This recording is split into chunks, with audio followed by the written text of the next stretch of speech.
Indeed, Bev, indeed.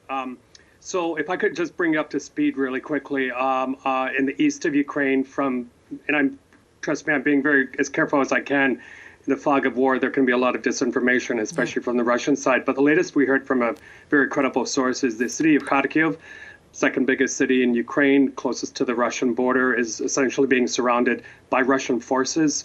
There has been shelling in the city, and it's the kind of Russian-speaking city in Ukraine, but no less patriotic. It's a big center for students, for universities.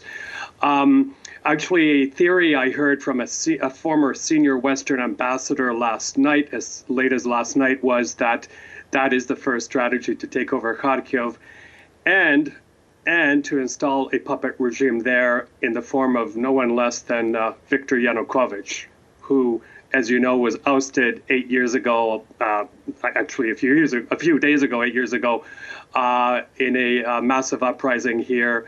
Watch this space. I wouldn't be surprised if a Russian narrative that he was illegally ousted, they're just bringing him back. As for here, where I am in Lviv, Western Ukrainian city closest to the Polish border, you can kind of call it the patriotic capital of Ukraine. This was serving as a work center for diplomats up until a few hours ago. I just witnessed with my own eyes the Canadians leaving in a hurry in a convoy. I spoke to briefly to one of their senior members, and pretty much in tears. Again, I want to be careful what I share with you because it's not verified, but apparently there were reports circulating among diplomats, hence the speed to leave, of a column of tanks approaching from Belarus to the north to here. Otherwise, Bev, I can tell you, I've just come from the outside, pretty calm, long lineups of people at ATM machines, grocery stores. People want to get provisions right now. There's not much information flowing from Kiev. There was air raid sirens this morning, to shelter in place, turn off your gas, but other than that, people don't seem to be getting much information on what to do next. And to that point, Michael, it would seem that despite this threat that has been building over the last couple of weeks, that they are not that organised. Zelensky talking about people coming to the capital and arming themselves. This does not sound like an army ready to defend itself against an invasion. Well, the Ukrainians never had a strong air superiority. I remember even in 2014. And I think that's where the Russians are striking the hardest there, airfields, including commercial, civilian ones rather. And also, we know from the OSCE, my time with the OSCE, they have among the world's most advanced electronic jamming equipment. So they can put people out of action pretty quickly that way. There has been a lot of weaponry coming here, as you know.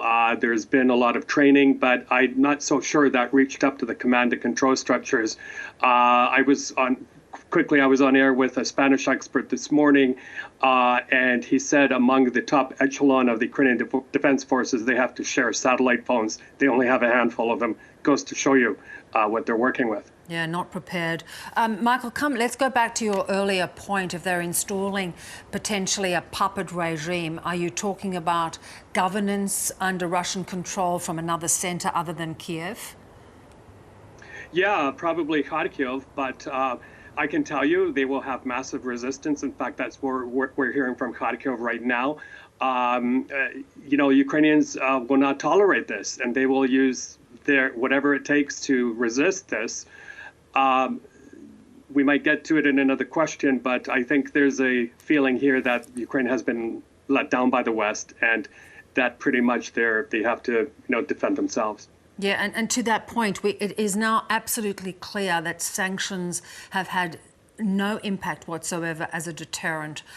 We know this because Putin has had sanctions against him for so long. There is a war chest that has been built up. So we're not going to see boots on the ground to support Ukraine. How can they resist the force of Russia, the might of Russia? Yeah, when I heard that Putin blood-curdling speech the other night, I knew that the sanctions hadn't made it through his head. Russia, for years, has been inoculating itself against Western sanctions. For the oligarchs alone, the Financial Times reported in 2018 they have a slush fund of $3 billion, if not more, to help oligarchs who have been sanctioned. So it was too little too late. The Ukrainians, as you know, Mr. Zelensky was pleading, was begging for sanctions to be put in way before this happened. It wasn't done. Bev, you are going to hear a lot of "we told you so" in the next few days and weeks ahead. Yeah.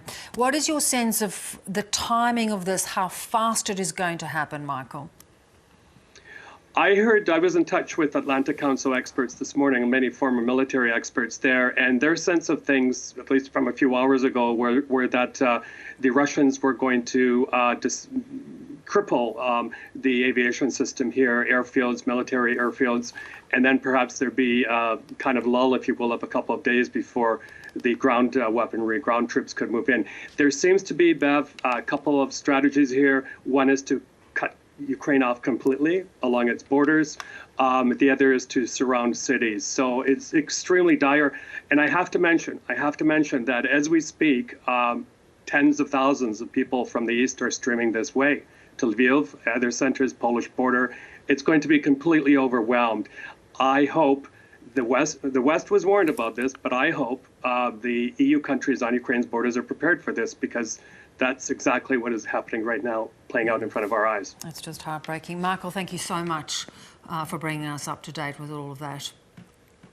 Pleasure.